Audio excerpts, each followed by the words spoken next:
លឹងចាំយូរទាំងទឹកភ្នែកហូ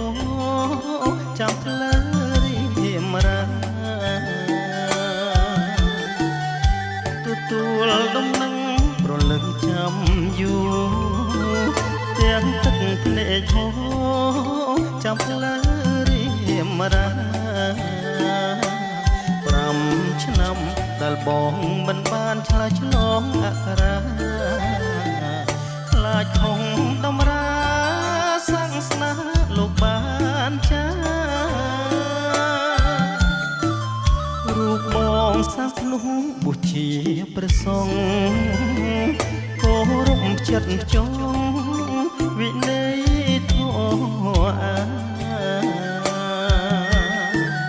រូបបងសាភ្នោះបុជាព្រះសង្ឃគោរពចិត្តចងវិន័យធម៌លះបងកិលេសកម្មគុណនៅក្នុងលោកាខិតខំសិក្សាតាមផ្លូវព្រះ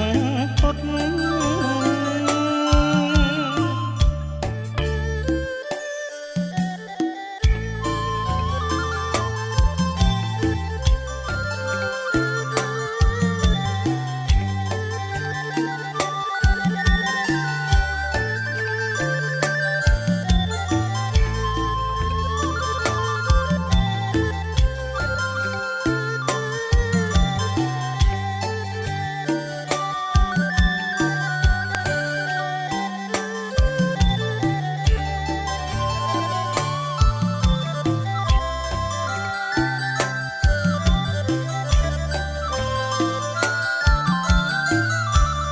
ពេញអក្សរានៅក្រោមក្តារកៃ